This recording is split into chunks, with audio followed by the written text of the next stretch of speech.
Students, welcome to Chapter 3, Pair of Linear Equations in Two Variables. What is a linear equation? An equation of the form ax plus by plus c equal to 0, where a, b, c are real numbers and a and b not equal to 0. Here you can notice that the degree of the variables x and y is 1. You don't have any powers here, so the degree of the variables is 1. Hence it is called linear equation. Two such equations form a pair of linear equations in two variables. Example, x plus y equal to 15, x minus y equal to 3. We can find the solution of a pair of linear equations in many ways. Before that, let me ask you, what is the solution of an equation? A solution of an equation is the value which makes the two sides of the equation equal. Every solution of the equation is a point on the line representing it. So you can represent an equation on a line. In exercise 3.1, you are asked to read the word problems, analyze it and construct a pair of linear equations in two variables and represent that algebraically and graphically. In this topic, we are using the concept of plotting the coordinates on a graph which you learned in the previous classes. We will have a look at each of the word problems. Here goes the first one. Aftab tells his daughter, 7 years ago I was 7 times as old as you were then. Here two characters are there, Aftab and his daughter. We are taking the present age of Aftab as x and the present age of his daughter as y. 7 years ago, that means x minus 7 and y minus 7. The condition given in your question is I was 7 times, that is the relation is x minus 7 is equal to 7 into y minus 7. Rearranging this, we will get the algebraic expression as x minus 7y equal to minus 42.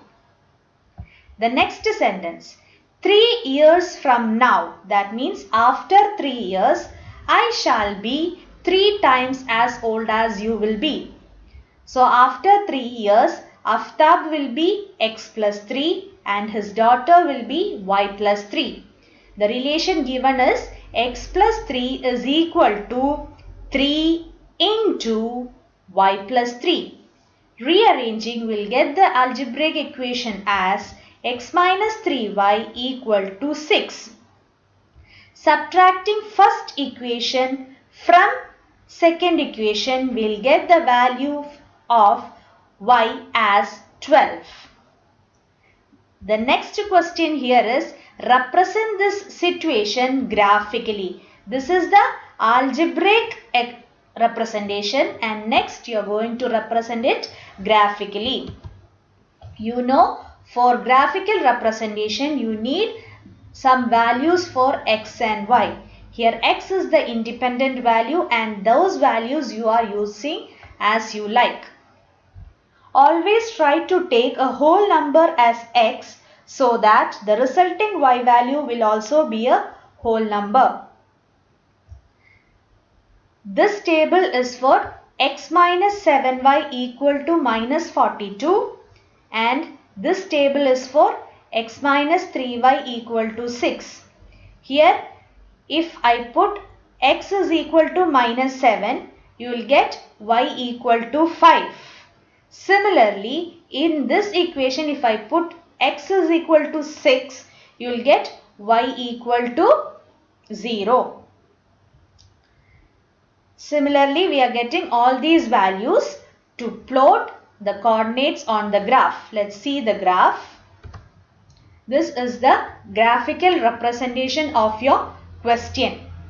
So when you get a word problem, read it very carefully and very clearly, analyze it, understand which are the terms, you will take it as variables, find the relation and write the relation using the variables which you choose.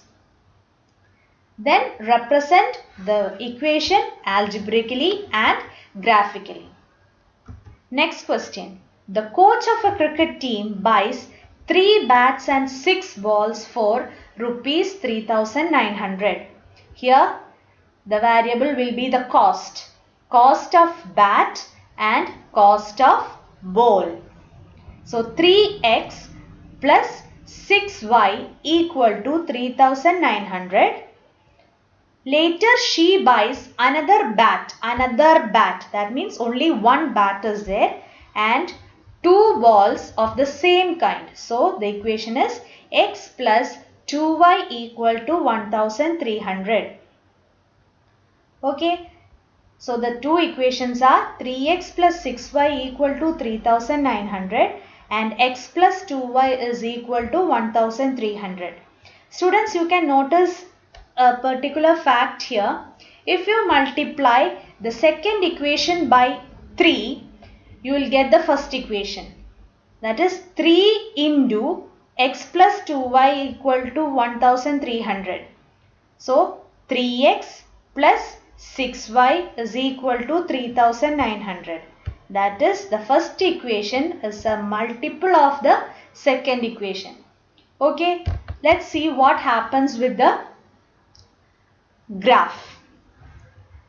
As discussed in the previous question, you will take the values for x and find the corresponding values for y. Now students, we drew line representing two different equations. Where is the other equation? Line representing that second equation.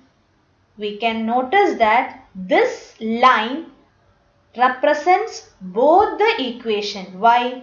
Because I told you the first equation is a multiple of the second equation. That's why you will get only one line representing the two different linear equations. Clear?